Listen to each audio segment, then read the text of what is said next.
Nitiere gero moro ma joluo wacho ni segweno to ogwang'.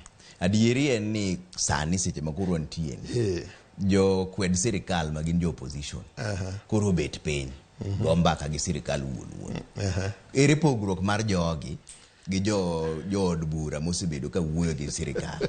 Ere pogruok ka gi jogi te pod dhi dok bet piny kendo chako itiyo gi taw moro no opposition mokwongo onge opposition e Kenya ka. Wan gi minority, wan gi majority gi minority. Manga ma wacho ma gini josiasa ma kwed sirkal onge opposition onge onge opposition ngi jango nikech sani ko wacho ni sirkal ma wan go wan gi sirkande 48 mokwongo mago wan gi the national government gi counties. National government otingo judiciary, otingo executive, otingo parliament. Parliament wan gi majority gi minority. National Assembly. Senate wan gi majority gi minority.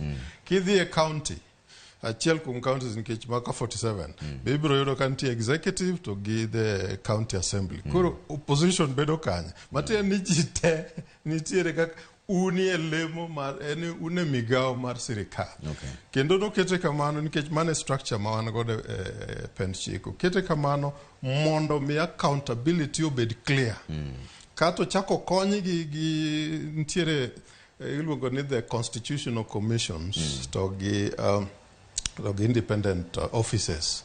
Oket mago mondo mi otem ni kopo ni ntiere kaka institutions mamoko dwa mindni. You call them back to order. You call them back to order. Ntiere EACC, ntiere Kenya National Commission on Human Rights, ntiere ombudsman, ntiere kacha ma kopo ni ntiere jo piny osebedo ne ywak to kidwa timo kaka gidwaro no to dhi office no to gidwa compare. Mano to ni kare. To ere pogruok mar mbaka madhi mbele sani ni to gi mbaka ma jo od bura osebedo ka timo? Okay, ako gadwari ayo chien chamo no miakoni ni joka onge bani opposition gi onge giduto ginie sirikal. Koro mache momiyo koni ni kopo ni gise fwenyo ni gini e sirikal. Ingeni ka ionge sirikal leki nyalo kona dwa donje sirikal. To sani don koro wasi yie ni gini e sirikal. Koso Trevor bina explain mo pogore. Wani ino winjo kaka uno paro une jolony. Man structure wa.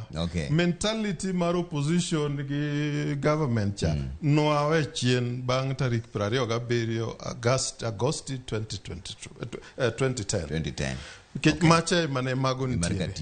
Koro sani onego bed maler ma kantiere wach moro makoro chako bedo matek matata utata wuok makoro chalgi makoro no wuok e Kenya ka ma yiero se dhi mbele kendo ero kitimo yiero kuonde mag MCS, woman rep, National Assembly, Senate mamoko kosetieki kata gi presidency to ntiere kimi thuolo kaka neno petitions mag kombe machien go bang dweche 6 kato mar presidency tineno ko kete machiegni ma within 14 days is file tichakimi ndalo 21 kopo ni mano serumo ma Supreme Court has pronounced itself yani koro mano wach no koro rumo to ka wach machielo chako wuok kaka mar Azimio mane koni nitiere mokwongo whistleblower moro ka monyiso wa sani ko kwaneno kare gika notimoregi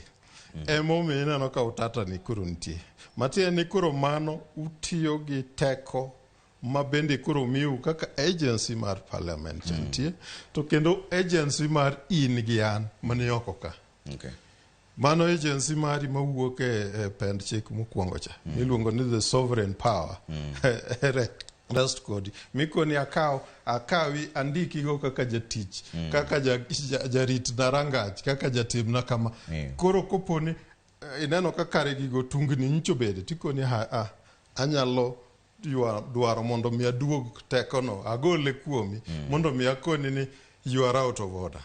To nikech Kenya wakoni wadwa respect rule of law. Ikoni structure urugino emomiyo no kokungo tere parliament mondo koro gi mjadiliano odhi mbele. Nikech adieri apadi ntiere gik mokariyo minyalo rewo kuom penjo mipenjo no. Siasa nitiere kaka siasa seche moko ok luw chik. Kech siasa inyalo yudo ni samoro ji dhi matim siasa mawinjre kumoro katiko ni koro wakele mondo koro waketi ane within the law. Mano timore.